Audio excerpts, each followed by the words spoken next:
Hello everybody, this is Digraj Singh Rajput. Welcome to social school. इस video में हम क्या पढ़ने वाले हैं? इस वीडियो में हम पढ़ेंगे इंडस्ट्रीज बेस्ड ऑन इनपुट्स और रॉ मटेरियल्स। अब देखिए, अभी तक आपने क्या पढ़ा? आपने ये देखा कि इंडस्ट्रीज को अगर हम क्लासिफाई करने जाएं तो there are some industries which are based on size. ठीक है, तो इंडस्ट्रीज बेस्ड ऑन साइज अगर देखें, classification of industries on the basis of size अगर देखें तो आपने देख लिया हाउस होल्ड या फिर कह सकते हैं कॉटेज इंडस्ट्रीज आ गई, स्मॉल स्केल इंडस्ट्रीज आ गई और लार्ज स्केल इंडस्ट्रीज आ गई। ठीक है, तो वो आपने इंडस्ट्रीज साइज के बेसिस पर देख ली। अब अगर हम इंडस्ट्रीज को क्लासिफाई करें, इंडस्ट्रीज बेस्ड ऑन इनपुट्स और रॉ मटेरियल्स, इनपुट्स और रॉ मटेरियल के बेसिस पर अगर आप इंडस्ट्रीज को क्लासिफाई करोगे तो यहां पे आप क्या क्या कर सकते हो? Agro based industries, mineral based industries, chemical based industry, forest based industry और एनिमल बेस्ड इंडस्ट्रीज। ठीक है, तो यहां पे ये मतलब सबके आगे इंडस्ट्रीज लगा लेना, तो ये सारे क्या हो जाएंगे? आपके सब क्लासिफिकेशंस हो जाएंगे अगर इंडस्ट्रीज को उनके रॉ मटेरियल या फिर उनके इनपुट के हिसाब से हम क्लासिफाई करें। So these are the categories which we are going to get. समझ में आया इतना? ये सारी कैटेगरीज आपको मिलेंगी। फाइन, अब यही हम एक एक करके क्या करेंगे, समझते चलेंगे कि एग्रो बेस्ड इंडस्ट्री क्या है, मिनरल बेस्ड क्या है। मतलब ये सिंपल है। देखो, ये 10th में भी पढ़ा आपने, ये 8th में भी पढ़ा आपने। ये ऐसी चीज है जो आप रिपीटेटिव टर्म्स में आप साइंस में भी पढ़ते थे छोटी क्लासेस में, यहां फिर पढ़ रहे हो। फिर क्यों पढ़ा रहे हैं सर बार बार? ये तो हर बार कुछ नया चीज पढ़ाई जाएगी, टीचर वही होंगे लेकिन हर बार कुछ नया पढ़ाऊंगा मैं आपको। ठीक है, चलो वो समझते हैं बाबू। फाइन, यहां पे अगर हम बात करें, यहां पे इंपॉर्टेंट चीज को समझना कि टेलीग्राम चैनल जो है उसके लिंक डिस्क्रिप्शन में दिए, तो टेलीग्राम चैनल जरूर से ज्वाइन करना। यहां पे आपको क्या मिल जाएंगे? यहां पे आपको बहुत सारे अपडेट्स मिलते रहेंगे कि कब क्या आने वाला है। ठीक है, इसी के साथ साथ अनअकैडमी ऐप जरूर से डाउनलोड कीजिए। यहां पर आपको मल्टीपल फीचर्स मिलेंगे, एक्साइटिंग फीचर्स, जैसे स्पेशल क्लासेस होती है जिनमें आप देखते हैं कि किस तरह से प्लेटफॉर्म पर स्पेशल क्लासेस में आपको रेज हैंड फीचर रहता है और बहुत सारे फीचर्स रहते हैं, आपके डाउट सॉल्व हो सकते हैं। क्लियर हुआ? उसके अलावा नोट्स जो चाहिए आपको, नोट्स डाउनलोड कर सकते हो ऐप से, आप पीडीएफ रहेगा डाउनलोड कर लेना। ओपन हाउस सेशन होते हैं और भी मल्टीपल फीचर्स हैं, स्कॉलरशिप एग्जाम है, पोल्स हैं, क्विजेस हैं। इन सारी चीजों को आप अनअकैडमी ऐप पर एक्सप्लोर कर सकते हैं। तो ऐप डाउनलोड कीजिए, use the code DIGRAJ Digraj and explore all these features for free. Fine, अब आते हैं हम आगे, एग्रो बेस्ड इंडस्ट्री से स्टार्ट करते हैं कहानी को। एग्रो बेस्ड इंडस्ट्रीज क्या समझ में आता है? देखो, तो agro processing involves the processing of raw materials from the field and the farm into finished product for rural and urban markets. ठीक है, तो यहां पे बताया गया है कि एग्रो बेस्ड इंडस्ट्रीज में एग्रो प्रोसेसिंग पे फोकस किया जाता है। एग्रो प्रोसेसिंग मतलब कि एग्रीकल्चरल प्रोडक्ट्स जो रहेंगे ना, उन्हें एक्सट्रैक्ट करके, उन्हें प्रोसेस करके मार्केट में बेचा जाता है। वो सारी इंडस्ट्रीज, जैसे सेब जो है, उस सेब से क्या बना दिया? जैम बना दिया और बेच दिया मार्केट में। ठीक है, टमाटर था तो टमाटर से क्या बनाया? टमाटो केचप बना दिया और उसको बेच दिया मार्केट में। तो इस तरह से agro processing involves processing of raw materials from the field and farm into finished products from rural and urban markets. समझ में आया? ये एग्रो बेस्ड इंडस्ट्रीज हो गई है। तो major agro processing industries are food processing, sugar, pickles, fruit juices, beverages जैसे tea and coffee, cocoa हो गया। उसके बाद में क्या है? स्पाइसेस। स्पाइसेस में क्या आ जाएगा? जैसे मसाले। ठीक है, असली मसाले, सच MDH, वो देखा होगा ना आपने एडवर्टाइजमेंट वगैरह। तो ये क्या है? इंडस्ट्रीज उन मसाले को पीट पाट के डब्बे में पैक करके आपको दे देती है। बाकी अल्टीमेटली वो सारे स्पाइसेस आते कहां से हैं? वो सारे स्पाइसेस आते तो एग्रीकल्चर सेक्टर से ही है ना। मतलब वो क्या हो गया? एग्रो बेस्ड इंडस्ट्री हो गई वो, क्योंकि इंडस्ट्री चल कहां से रही है? एग्रीकल्चरल प्रोडक्ट्स के ऊपर चल रही है। समझ में आया? तो ऐसे एग्रो बेस्ड इंडस्ट्रीज हो गई। तो major agro processing industries are food processing, sugar, pickles, fruit juices, beverages में टी, कॉफी, कोको वगैरह, ये हो गया। ठीक है, उसके बाद में क्या है? स्पाइसेस हो गया, oil, fats and textile. Textile industries भी एग्रो बेस्ड इंडस्ट्री में आएंगी। जैसे आप बोल रहे कॉटन का शर्ट बढ़िया पहन के आए हो सर आप, ठीक है, तो ये तो नहीं है, ठीक है, लेकिन अब इसमें क्या है? इसमें जैसे अगर आप देखोगे तो कॉटन जो है, तो कॉटन कहां से आया? वो एग्रीकल्चरल प्रोडक्ट है ना। कॉटन प्लांट से कॉटन एक्सट्रैक्ट किया, उस कॉटन से धागा बना, धागे से शर्ट बना, शर्ट आपके सर ने पहना।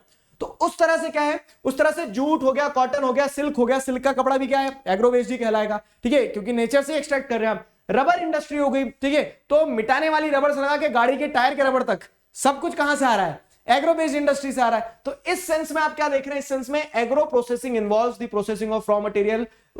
एग्रो मतलब एग्रो प्रोसेसिंग क्या हुआ? एग्रो बेस्ड इंडस्ट्रीज के एग्जांपल समझ में आ गए। अब वहीं पर अगर जैसे हम देखें तो food processing industries are those industries which are closely associated with agro based industries. ठीक है, जो फूड प्रोसेसिंग इंडस्ट्रीज है ना, वो एग्रो बेस्ड इंडस्ट्रीज से ही जुड़ी हुई है। फूड प्रोसेसिंग में क्या आ जाएगा? तो जैसे agro processing includes Canning, producing cream, ठीक है, फ्रूट कह सकते हैं फ्रूट प्रोसेसिंग एंड कन्फेक्शनरी, ठीक है, कन्फेक्शनरी में क्या आ जाएगा, जैसे स्वीट्स हो गए, केक वगैरह हो गया, ठीक है। तो अब मान लो कहीं फूड बेस्ड क्या बन रही है, स्वीट बन रही है, कोई मिठाई बन रही है, मैंगो मिठाई, तो वो क्या हो जाएगा, कन्फेक्शनरीज में आ जाएंगी ना वो।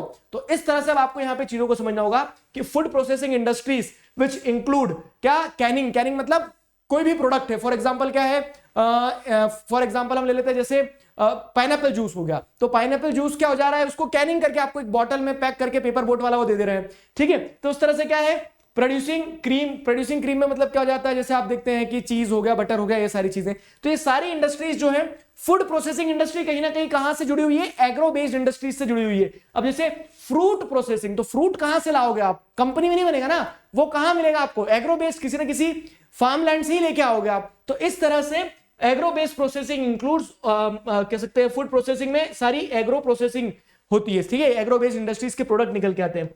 While some preserving techniques such as drying, fermenting and pickling have been known since ancient times, these had limited applications to cater to the pre-industrial revolution demands. अच्छे से समझो, जैसे क्या है, फूड प्रोसेसिंग वाली जो भी प्रोडक्ट्स रहेंगे या फिर एग्रो बेस्ड प्रोडक्ट्स जो भी रहेंगे, तो वो पेरिशेबल रहेंगे, ठीक है।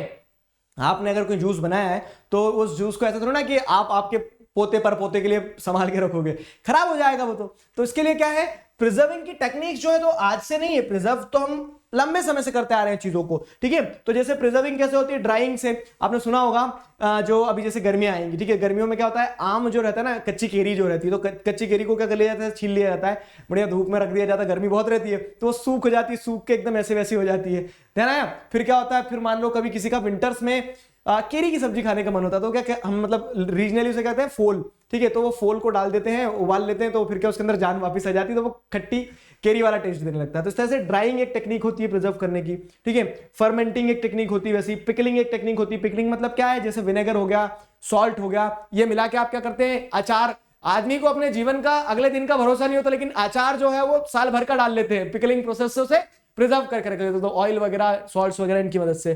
तो तरीके बहुत सारे पता थे हमें, फूड जो कह सकते हैं फूड प्रोसेसिंग या फिर एग्रो बेस्ड इंडस्ट्रीज वगैरह, एग्रो बेस्ड प्रोडक्ट्स होते हैं उन्हें प्रिजर्व करने के लिए। लेकिन क्या होता था कि इन तरीकों से सिर्फ आपका, आपके पड़ोसी का और आपके घर वालों का ही पेट भर सकते थे, ठीक है। इसे इंडस्ट्रियल लाइन पे जब स्टार्ट किया गया, तो इंडस्ट्रियल लाइन पे जो एग्रो बेस्ड इंडस्ट्रीज डेवलप हुई, तो उन्होंने इन्हीं टेक्निक्स को बड़े स्केल पे और केमिकल इनपुट्स वगैरह का इस्तेमाल करके, अब जैसे आप देखते हैं, आप जो फ्रूटी पी रहे हैं तो उसमें कहने को मैंगो जूस है, लेकिन वो कब से कितने समय से प्रिजर्व करके रखा है। तो इंडस्ट्रियल लाइन पे जब एग्रो बेस्ड इंडस्ट्रीज काम करने लगी, तो उसके चलते आपको क्या देखने को मिला कि प्रिजर्वेशन वगैरह की टेक्निक में भी और एनहांसमेंट आए, ठीक है। और पुरानी जो टेक्निक्स थी, तो this had limited applications to cater to the pre industrial revolution demands, ठीक है। तो प्री इंडस्ट्रियल रेवोल्यूशन डिमांड्स में लिमिटेड स्कोप तक, मतलब वही है ना कि आप एक कॉलोनी में आंटी ने जितना अचार प्रिजर्व कर ले, तो उससे कॉलोनी वाले ही खा सकते हैं, आप पूरे जगत को नहीं खिला सकते हो, वो चीज रहती है। एग्रो बेस्ड इंडस्ट्रीज हो गई, एग्रो बेस्ड इंडस्ट्री समझ में आया, ये एग्रीकल्चरल बेस्ड होती है। तो जैसे ये यहाँ पे आप देख रहे हैं फूड प्रोसेसिंग इंडस्ट्रीज होती है जो एग्रीकल्चर प्रोडक्ट्स को प्रिजर्व करती है। अगला आगे बढ़े अगर, तो एग्री बिजनेस एक टर्म ये निकल के आता है। What do you understand by agri business? Agri business से क्या समझ में आता है, देखो, तो agri business is commercial farming on an industrial scale, often financed by business whose main interests lie outside agriculture, for example large corporations in tea plantation business, ठीक है। तो अब क्या देख रहे हैं, एग्री बिजनेस में जैसे अगर आप देखोगे तो commercial farming on an industrial scale often financed by businesses. तो जब बिजनेस मतलब कह सकते हैं बिजनेसमैन क्या होते हैं, एग्रीकल्चर सेक्टर में उतर आते हैं, ऐसा नहीं है साफा साफा बांध के बस फिर चल दिए खेती करने। वो क्या कर रहे हैं, वो एग्रीकल्चर प्रोडक्ट को बिजनेस के पर्सपेक्टिव से देखते हैं। तो ह्यूज इन्वेस्टमेंट होता है, ह्यूज स्केल पे होता है सारा सब कुछ। फॉर एग्जाम्पल जैसे प्लांटेशन फील्ड्स हो गए, प्लांटेशन बिजनेस हो गया, ठीक है। तो ये बिजनेसमैन का एग्रीकल्चर से कोई संबंध नहीं है, लेकिन क्या हो रहा है, क्योंकि उसे उसमें प्रॉफिट दिख रहा है, तो बिजनेस लाइन पे जब एग्रीकल्चर सेक्टर को देखा जाता है तो वो क्या बन जाता है, एग्री बिजनेस बन जाता है। Agri business farms are mechanised, large in size, highly structured, reliant on chemicals and may be described as agro factories, ठीक है। तो अब क्या होते हैं, बड़े बड़े होते हैं, ठीक है, उसके बाद में साइज में भी काफी बड़े होते हैं, हाईली स्ट्रक्चर्ड, बहुत स्ट्रक्चर्ड होते हैं एक तरह से देखने को मिलता है, रिलायंट ऑन केमिकल्स, केमिकल्स की मदद से होता है जो कुछ भी होता है। मतलब यहाँ पे आप देखते हैं ना केमिकल इनपुट्स वगैरह, मैंने बताया कि बड़ी बड़ी फूड प्रोसेसिंग इंडस्ट्रीज क्या करती है, अपने प्रोडक्ट्स को प्रिजर्वेटिव्स की तरह केमिकल्स का इस्तेमाल करती है उसमें, ठीक है। फिर एंड में भी डिस्क्राइब्ड एज एग्रो फैक्ट्रीज, और इसीलिए क्या होता है, ऐसे जो बड़े बड़े एग्री बिजनेसेस होते हैं उन्हें एग्रो फैक्ट्रीज कहा जाता है। समझ में आया एग्रो फैक्ट्रीज? उसके बाद आगे बढ़ते हैं, देखो, तो mineral based industries, mineral based industries second example हो गया। तो अब यहां देखेंगे तो these industries use minerals as a raw material. ठीक है, ये इंडस्ट्री सिंपल सी चीज है कि रॉ मटेरियल इनका क्या होगा, मिनरल्स को रॉ मटेरियल की तरह इस्तेमाल किया जाता है। Some industries use ferrous metallic minerals which contain ferrous, मतलब आयरन होता है। ठीक है, such as iron and steel industries. तो यहां पे अगर आप समझेंगे तो मिनरल बेस्ड इंडस्ट्रीज में क्या होता है, कुछ इंडस्ट्रीज रॉ मटेरियल के नाम पे क्या इस्तेमाल करती है, मिनरल्स का इस्तेमाल करती है। कुछ मिनरल्स फेरस होते हैं जिनके अंदर आयरन कंटेंट होता है, तो वो क्या हो गए, फेरस आयरन कंटेंट वाली इंडस्ट्रीज हो गई। और दूसरी कुछ इंडस्ट्रीज जो होती है नॉन फेरस होती है, तो नॉन फेरस में आपको क्या मिल जाएगा, नॉन फेरस में नॉन मेटालिक, मतलब उसमें मेटल रहेगा लेकिन मेटल जो रहेगा वो नॉन फेरस रहेगा, मतलब उसके अंदर आयरन नहीं रहेगा, जैसे एल्यूमिनियम, कॉपर, ठीक है, एंड ज्वेलरी इंडस्ट्री, मतलब गोल्ड हो गया, सिल्वर हो गया। तो ये सारे मेटल जिसके अंदर लोहा नहीं है। ठीक है, ध्यान रखना मिनरल बेस्ड इंडस्ट्रीज को बेसिकली मेटेलिक इंडस्ट्रीज से एसोसिएट करके देखा जाता है। तो मेटल्स भी कौन कौन से हो सकते हैं, फेरस हो सकते हैं, नॉन फेरस हो सकते हैं। फेरस जिसके अंदर आयरन है, नॉन फेरस जिसके अंदर आयरन नहीं है, एल्यूमिनियम, कॉपर, ज्वेलरी, मतलब उसमें गोल्ड, सिल्वर ये सब आ गया। फिर क्या है, many industries use non metallic minerals such as cement and pottery industries. ठीक है, अब क्या होता है, मिनरल्स में तो नॉन मेटालिक मिनरल्स भी आते हैं ना, जैसे मान लो लाइमस्टोन वगैरह आ गया, तो लाइमस्टोन या फिर जो ग्रेनाइट वगैरह की जो इंडस्ट्री है, तो मान लो टाइल्स वगैरह बना रही है, ठीक है, जगवार वगैरह हो गया, हिंदुजा वगैरह हो गया। ठीक है, तो उसमें क्या हो जाएगा, इसमें बहुत सारी इंडस्ट्रीज ऐसी जो रहती है वो नॉन मेटालिक मिनरल्स का भी इस्तेमाल करती है, जैसे सीमेंट इंडस्ट्रीज होगी तो वो भी मिनरल का इस्तेमाल कर रही है लेकिन नॉन मेटालिक है। तो ध्यान रहेगा मिनरल बेस्ड इंडस्ट्रीज। तो on the basis of raw material used, आप क्लासिफिकेशन समझते चल रहे हो। एक और क्लासिफिकेशन क्या है, केमिकल बेस्ड इंडस्ट्रीज। सर बहुत सारे केमिकल तो मिनरल्स ही होते हैं ना, डिफरेंस क्या है, तो मैंने आपको बताया मिनरल्स में मोस्टली आप मेटल, नॉन मेटल इस तरह से क्लासिफाई कर दे रहे हैं, लेकिन उसके अलावा भी क्या होता है, बहुत सारे मिनरल्स जो आपको आप केमिकल के फॉर्म में ऑब्टेन करते हैं। जैसे पेट्रोलियम एक मिनरल है लेकिन वो उससे आपको क्या है, मल्टीपल केमिकल्स भी मिलते हैं। तो वो सारी इंडस्ट्रीज जो केमिकल बेस्ड होती है, वो केमिकल, मतलब जो केमिकल को रॉ मटेरियल की तरह इस्तेमाल करती है, वो केमिकल बेस्ड इंडस्ट्रीज हो जाएंगी। ठीक है, तो such industries use natural chemical minerals, that is mineral oil जो होता है जैसे पेट्रोलियम हो गया, is used in petrochemical industries. Salts, sulphur and potash industries also use natural minerals. ठीक है, तो यहां पे क्या है, ये भी नेचुरल मिनरल्स है, जैसे सॉल्ट हो गया, सल्फर हो गया, पोटाश हो गया, ये मिनरल है, लेकिन ये मिनरल्स जो है तो ये केमिकली, मतलब इनकी जो केमिकल प्रॉपर्टीज है उसका इस्तेमाल करके क्या नए नए प्रोडक्ट्स वगैरह बनाए जाते हैं, तो वो केमिकल बेस्ड इंडस्ट्रीज की कैटेगरी में आ जाएगा। ठीक है, फिर क्या है, chemical industries are also based on raw material obtain from wood and coal. Wood और कोल से भी रॉ मटेरियल मिल जाता है, जैसे कोल जो है, तो कोल में आप क्या देखते हैं, अलग अलग कार्बन हो गया, तो कार्बन बेस्ड इंडस्ट्रीज वगैरह जो है। ठीक है, तो कार्बन क्या है, केमिकल कंपाउंड हो गया ना, तो वो केमिकल कंपाउंड क्या है, कोल से मिल रहा है आपको। तो इस तरह से कुछ मिनरल केमिकल बेस्ड इंडस्ट्रीज इन कह सकते हैं केमिकल्स पर भी डिपेंडेंट होती है। Synthetic fibre, plastic etcetera are other example of chemical based industries. अब जैसे सिंथेटिक फाइबर हो गया, सिंथेटिक फाइबर कहां से मिलता है, तो पेट्रोकेमिकल इंडस्ट्री से जो वेस्ट रहता है उससे सिंथेटिक फाइबर बन जाता है। प्लास्टिक कहां से निकलता है, यही केमिकल, पेट्रोलियम जो कह सकते हैं पेट्रोकेमिकल इंडस्ट्रीज रहती है, वहां से प्लास्टिक निकल जाता है। तो इस तरह से क्या हो रहा है, आपको क्या देखने को मिल रहा है कि chemical based industries which depend on different chemical components. ठीक है, केमिकल बेस्ड इंडस्ट्रीज के बाद में अगला क्या है, forest based raw material using industries. ठीक है, एक क्लासिफिकेशन क्या हो जाएगा कि कुछ इंडस्ट्रीज ऐसी होती है जो फॉरेस्ट बेस्ड प्रोडक्ट्स को इस्तेमाल करती है। फॉरेस्ट बेस्ड प्रोडक्ट्स को इस्तेमाल करती मतलब कि उसका रॉ मटेरियल, उन इंडस्ट्रीज का रॉ मटेरियल फॉरेस्ट से आ रहा होता है।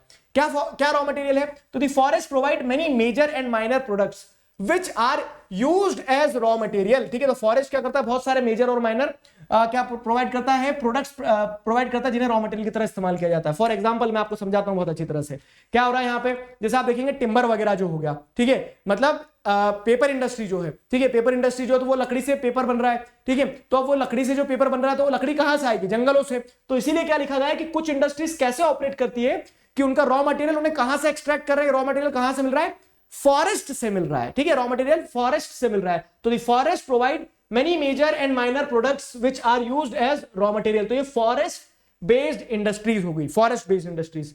Timber for furniture industry, wood, bamboo and grass for paper industry, lac for lac industry come from forest. देखो, तो ये मतलब जैसे टिम्बर इंडस्ट्री के लिए टिम्बर आ रहा है या पेपर वगैरह, तो जैसे पल्प मिल जो रहती है तो वो क्या करती है, एक्सट्रैक्ट कर लेती है पल्प जो रहता है, वुड पल्प, उससे पेपर बनता है। ठीक है, फिर लैक की अगर बात करें तो लैक का मतलब समझते हैं, गोंद जो रहता है, अब एक गोंद हो गया, हनी हो गया, तो ये सब क्या है, फॉरेस्ट बेस्ड इंडस्ट्रीज है ना, तो ये फॉरेस्ट बेस्ड इंडस्ट्री की कैटेगरी में आ जाएंगे। समझे मेरी बात को। अगली चीज क्या है, animal based industries. Animal based industries क्या होती है समझो, तो एनिमल बेस्ड इंडस्ट्रीज की अगर बात करें तो leather for leather industry and wool for woollen textiles are obtained from animals. तो कुछ ऐसी इंडस्ट्रीज भी होती है जो अपना रॉ मटेरियल कहां से एक्सट्रैक्ट करती है? एनिमल्स से करती है। सोचो जैसे डेयरी बेस्ड इंडस्ट्रीज जितनी भी होगी, डेयरी इंडस्ट्रीज जितनी भी होगी, ठीक है, तो अब डेयरी वगैरह जो सब कैसे चलती है कि जब तक गाय दूध नहीं देगी उनकी इंडस्ट्री नहीं चलेगी, ठीक। तो उस सेंस में वो सारी इंडस्ट्रीज जहां पे रॉ मटेरियल कहां से मिल रहा है? एनिमल से मिल रहा है, एनिमल से आपको रॉ मटेरियल ऑब्टेन हो रहा है, तो वो एनिमल बेस्ड इंडस्ट्रीज की कैटेगरी में आ जाएंगी, ठीक है। तो leather for leather industry and wool for woollen textile are obtain from animals, simple. फिर क्या है? Besides ivory is also obtain from elephants tusk. हाथी के दांत देखें तो क्या है? वो आइवरी जो होती है उसे तोड़ लिया जाता है, वो अलग अलग मेडिसिनल पर्पस हो जाते हैं, आर्टिफैक्ट्स वगैरह के पर्पस हो जाते हैं, ठीक है। उससे जानवरों को नुकसान हो रहा है वो नहीं देख रहे हैं, इंसान जानवरों की तरह क्या करने लगते हैं? रिएक्ट करने लगते हैं अपनी इंडस्ट्री चलाने के चक्कर में। तो स्टिल ठीक है, तो जहां से एनिमल्स से आपको रॉ मटेरियल एक्सट्रैक्ट होता है, जैसे लेदर हो गया, उनकी चमड़ी वगैरह निकाल ली जाती है, वो एनिमल बेस्ड इंडस्ट्रीज की कैटेगरी में आएगी, ठीक है। वो एनिमल बेस्ड इंडस्ट्रीज की कैटेगरी में आएगा। तो इस तरह से एनिमल बेस्ड इंडस्ट्रीज भी हो गई हमारी, टॉपिक ही कंप्लीट हो गया हमारा, ठीक है। तो इंडस्ट्रीज बेस्ड ऑन इनपुट्स और रॉ मटेरियल की अगर बात करें तो आपने देख लिया एग्रो बेस्ड इंडस्ट्रीज होती है, केमिकल बेस्ड इंडस्ट्रीज होती है, मिनरल बेस्ड इंडस्ट्रीज होती है, ठीक है, industries based on forest product होती है और एनिमल बेस्ड इंडस्ट्रीज होती है, ठीक है। तो इस तरह से 5 आपने सब क्लासिफिकेशन देखे। क्वेश्चन सिंपल सा आएगा, explain what are the various industries on the basis of raw material और इनपुट यूज्ड। आप पांचों लिख दोगे ना, मुस्कुराओ। नेक्स्ट वीडियो में हम क्या करेंगे, अब जैसे आपने इनपुट तो देख लिया, आउटपुट के बेसिस पे इंडस्ट्रीज को आप कैसे क्लासिफाई कर सकते हो वो हम नेक्स्ट वीडियो में पढ़ेंगे, जानेंगे, समझेंगे। तो मिलते हैं नेक्स्ट वीडियो में। अभी के लिए stay connected, keep learning, signing off with this, together we can, we will. Thank you very much.